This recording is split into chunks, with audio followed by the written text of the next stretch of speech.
Estamos en comunicación con el licenciado Claudio Fantini, que es politólogo y periodista, profesor de la carrera de Ciencias Políticas en la Universidad Siglo XXI. También es conductor del programa de análisis político Última Página. Se desempeña como analista internacional en radio y televisión.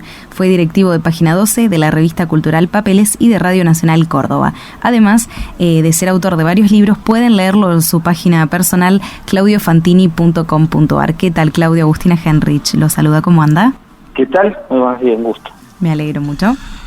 Buenas tardes, Claudio. Gracias por esta entrevista. Muy amable. Baltasar lo saluda. ¿Qué tal? Un gusto, Baltasar.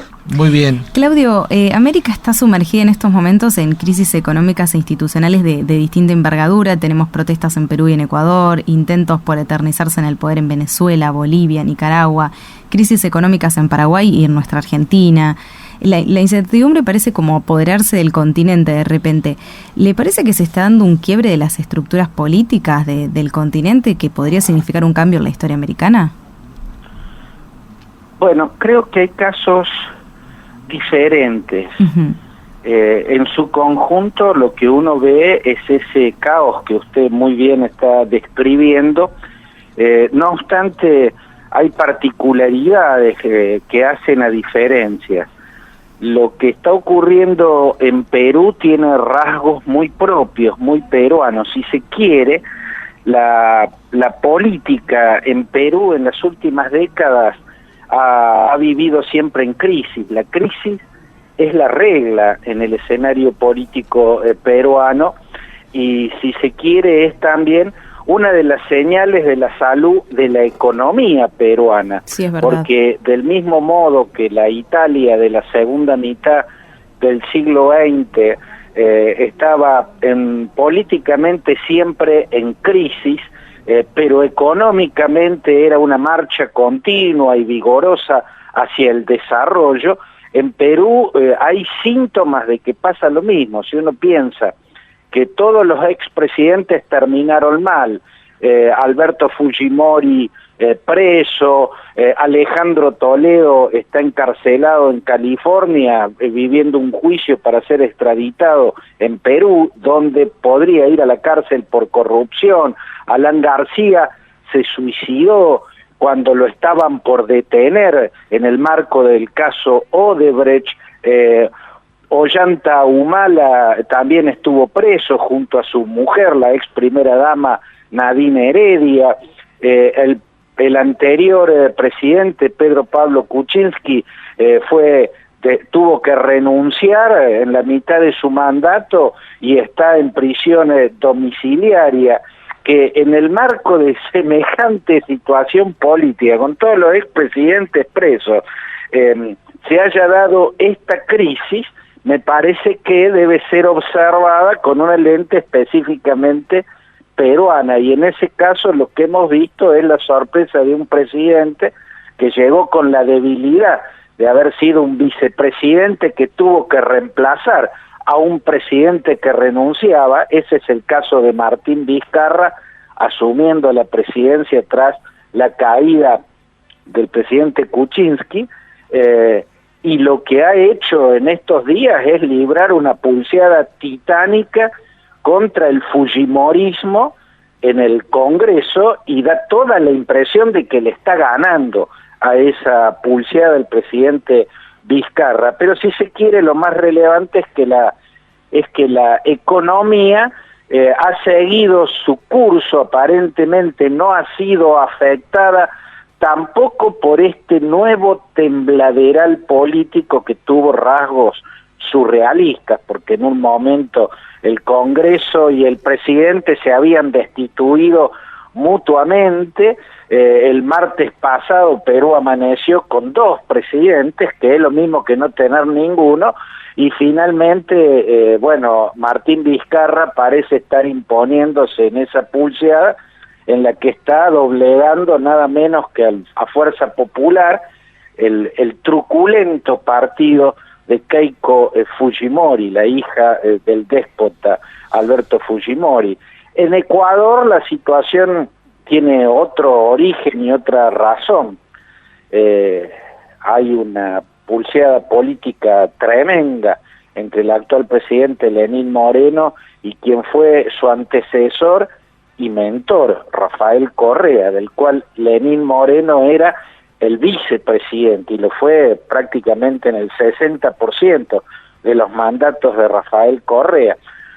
Bueno, inició un viraje económico muy fuerte que la semana pasada implicó el final de los subsidios a los combustibles. Eso detonó protestas porque los combustibles aumentaron automáticamente, detonó protestas y se está en el medio del tembladeral. No está claro en qué va a terminar esta situación. Lo que está claro es que Lenín Moreno, tras asumir, se paró en la vereda de enfrente de su antecesor y mentor Rafael Correa, cambió la economía radicalmente, está en el marco de un acuerdo con el Fondo Monetario Internacional, y de acá se va a ver quién gana esta pulseada, que ya no solo es política, sino económica. Esos son los dos casos más notorios en estos días.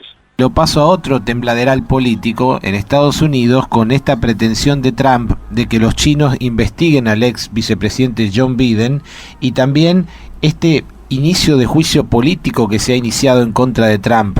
¿Usted lo ve viable? Sí, o sea, lo que yo tengo como impresión es que estos primeros pasos hacia un juicio político que ha dado Nancy Pelosi, la titular demócrata de la Cámara Baja, o sea, la Cámara de Representantes, lo que ella hizo es habilitar la investigación que puede determinar un juicio político, ¿no? O sea, ha dado el primer paso hacia un juicio político, y yo creo que lo ha dado Nancy Pelosi porque no le quedaba otra alternativa.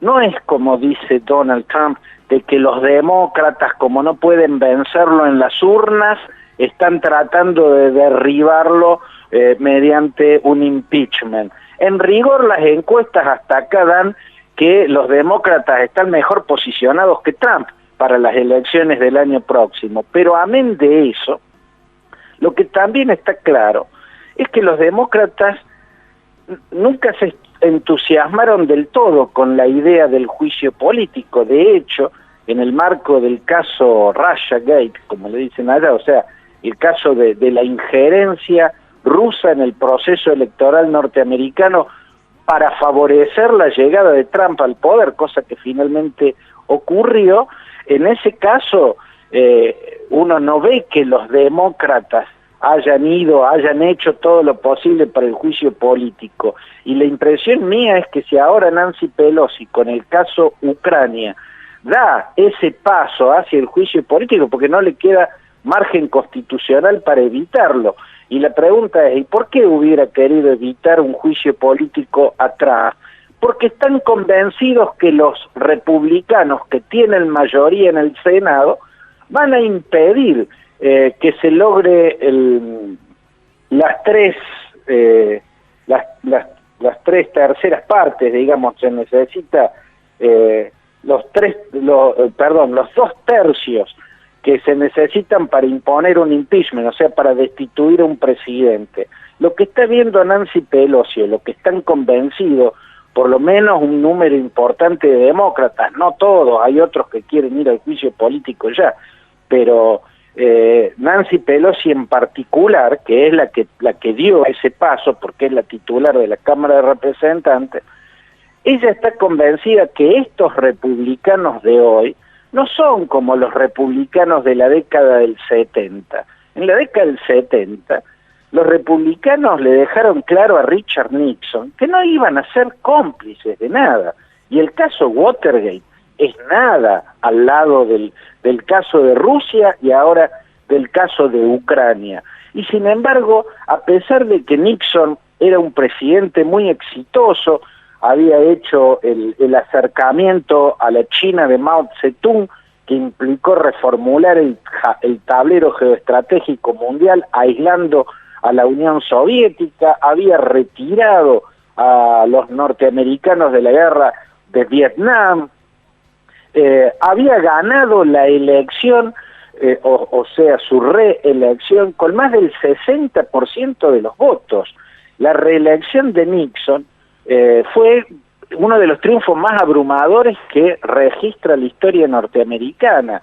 Ganó en 49 de los 50 estados en los que enfrentó al demócrata que era el candidato, era George McGovern, ¿no? Y sin embargo, con todo eso, cuando se empezó a perfilar el Watergate hacia un posible juicio político, los republicanos le dejaron en claro que no esperara complicidades de ellos, que se había delinquido, lo tenía que pagar. Por eso Richard Nixon renunció antes de que la Cámara de Representantes diera el paso que dio Nancy Pelosi ahora, antes de que iniciara el trámite hacia el juicio político. Iba a ser inexorable ese impeachment y como sabía que su partido no iba a ser cómplice de él, Richard Nixon renunció. Bueno, estos republicanos de hoy no tienen la honestidad política, la ética que tenían aquellos republicanos. Todo parece indicar que hoy la mayoría de los republicanos está dispuesto a ser cómplice de un presidente porque ese presidente también es conservador. Por eso a Nancy Pelosi no le entusiasmaba iniciar un juicio político, incluso calcula que en esos escenarios Trump se victimiza y logra de sus seguidores una adhesión más fervorosa, más fanática todavía. Si se han dado estos pasos es porque no había margen constitucional para evitarlo, y no había margen constitucional porque lo que está a la vista, o sea, lo que resulta evidente, es que Donald Trump, por su falta de escrúpulos y también por su falta de conocimiento, bueno, ha vulnerado leyes en esto de intentar que el gobierno ucraniano del actual presidente Volodymyr Zelensky le diera información sobre presuntas gestiones de Biden cuando era vicepresidente de Obama, para que el gobierno del entonces presidente ucraniano, que era Piotr Poroshenko, actuara a favor de la empresa gasífera de la cual Hunter Biden, el hijo del ex vicepresidente, era un asesor importante, ¿no? Bueno, o sea, todo parece indicar, diríamos en la Argentina, que Trump está hasta las manos, ¿no? Vamos a ver si los republicanos de hoy están tan lejos de la ética que tenían los republicanos por lo menos hasta la década del 70, cuando le soltaron la mano a Nixon. Y hablando de Rusia, Claudio, me parece, al menos leyendo todos los artículos que leí esta semana, me parece al menos interesante prestarle atención a los movimientos de Vladimir Putin de acá a unos meses a futuro. Supimos en estos días que junto con el presidente chino Xi Jinping decidieron reforzar los lazos con el kirchnerismo, interesándose sobre todo por los planes de Fernández para el futuro inmediato de la Argentina si es presidente, y sobre todo de Vaca Muerta. Y por otro lado, hemos leído que se aleja un poco de Maduro en Venezuela, que piensa en un nuevo líder para los venezolanos, que claramente no es Juan Guaidó, que no es su favorito. Y mirándolo desde afuera, Argentina y Venezuela son dos superficies petroleras en plena ebullición político-económica. Entonces me parece por lo menos que no tenemos que dejar de prestarle atención a lo que hace Rusia de acá a 2 o 3 meses. Sí, yo creo que nunca hay que dejar de prestarle atención a Rusia. Vladimir Putin es un líder increíblemente astuto, increíblemente hábil y además osado y temerario, ¿no? Que ha logrado posicionar a Rusia de una manera mucho más relevante que la importancia económica que realmente Rusia tiene. China está posicionada muy fuertemente en el mundo, sobre todo en base a su economía. Rusia, con una economía mucho más chica, infinitamente más chica, ha logrado una influencia en el tablero internacional que sobre todo se explica por la osadía, la temeridad y la astucia de su presidente, con rasgos autocráticos, un hombre muy, muy discutible, un hombre con costados muy, muy oscuros, pero indudablemente astuto, y mueve sus fichas en todo el tablero del mundo, siempre buscando ocupar lugares que descuida Estados Unidos o le compite permanentemente a Europa y a Estados Unidos las posiciones en el mundo. Bien, la última consulta, Claudio, agradeciéndole. Y respecto del episodio de la explosión de refinerías en Medio Oriente que tuvo un gran impacto en la suba del petróleo, le pregunto, ¿por qué más allá del resurgir de nuevas energías como las no renovables, el petróleo sigue siendo el motivo de tantas disputas de poder? Bueno, porque hoy por hoy sigue siendo el combustible principal utilizado en la economía del mundo, ¿no? Espero que no lo sea por mucho tiempo, pero hoy por hoy sigue siendo de ese modo, y Arabia Saudita es uno de los productores más importantes del mundo, ¿no? Pero ahí en ese caso a mí lo más significativo me pareció ver cómo lo más posible es que haya sido esa milicia, la de los hutíes, una etnia chiita de ese país tan pobre que es Yemen, el más pobre de la península arábiga, y en cuya guerra Arabia Saudita junto a los Emiratos Árabes Unidos se metieron de lleno, y la verdad es que a esa aventura temeraria de un líder muy inescrupuloso y brutal como es el príncipe Mohammed bin Salman, que tiene las manos con sangre por el asesinato y descuartizamiento de Khashoggi en el consulado saudita en Estambul, bueno, mucho peor es el desastre que está causando en Yemen, y además en una guerra que está perdiendo, ¿no? Entonces yo creo que ese ataque fundamentalmente muestra las incapacidades de uno de los hombres fuertes del mundo de estos días, que es ese personaje tan oscuro y tan brutal que es el príncipe Mohammed bin Salman, y que más allá del poderío económico por el petróleo de su país, no parece ser ni un hombre éticamente preparado y con la lucidez para ocupar el lugar que ocupa. Gracias, Claudio, interesantísimo como siempre, un placer escucharlo. Ha sido un gusto, les dejo un abrazo grande. Igualmente para usted, muchas gracias. Hablábamos con el señor Claudio Fantini, que es licenciado, politólogo, periodista, profesor de la carrera de Ciencias Políticas, también es conductor de varios programas, analista internacional en radio y televisión, y pueden leerlo en su página claudiofantini.com.ar. Yo le estuve mirando algunos artículos estos días y tiene perlitas muy interesantes, porque él no solo habla de cosas internacionales, sino que también habla mucho de política local. Sí, tal cual. Y bueno, es un libro abierto, ¿no? Tal cual. Es muy interesante, tiene una memoria increíble y la verdad que nos ayuda a comprender, y por eso queremos tener entrevistados de estas características como Claudio Fantini, nos ayuda a comprender los desafíos y el montón de incongruencias que hay en el mundo en pos de sus líderes. Él tiene un libro muy interesante que es Armagedón, que ahí de alguna manera da cuenta de eso, de los populismos en el mundo y la influencia que hay en esos gobiernos. Y vos sabés que por ahí uno está muy absorto en sus problemas personales o en lo que es a nivel nacional, la política, la política, la economía, que en Argentina tenemos para ser dulce, de lo que quieras, pero cuando abrís un poquito el panorama te das cuenta de la cantidad de cosas que están sucediendo en el mundo.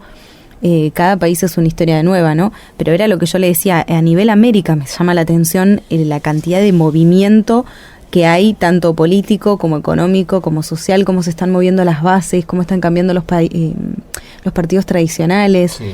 Digamos, de Estados Unidos para abajo, salvando algunos países que están dentro de todo en un momento más pacífico, el resto está atravesando como, no sé si una era de cambio, un quiebre, un parteaguas, una nueva era, pero me parece que es algo notable y que llama la atención. Y sobre todo, otra cosa que también le comentábamos, que me parece que hay que prestar atención, porque en los momentos en los que los países están así desestabilizados, o él hablaba dijo una palabra así muy suya, bueno, ya me va a venir de nuevo, cuando se están moviendo tanto las estructuras y está todo como en un proceso de cambio o sí. De tembladerales políticos, él dijo tembladerales políticos, estamos más distraídos o somos más débiles, y aparecen personajes como por ejemplo Vladimir Putin, Xi Jinping, que quieren, vamos a llamarle, aprovecharse de la situación. Bueno, llamémosle así. Entonces por eso yo también le decía, hay que prestar atención a lo que se está sucediendo, no solo en los países vecinos, sino lo que viene de afuera desde lejos.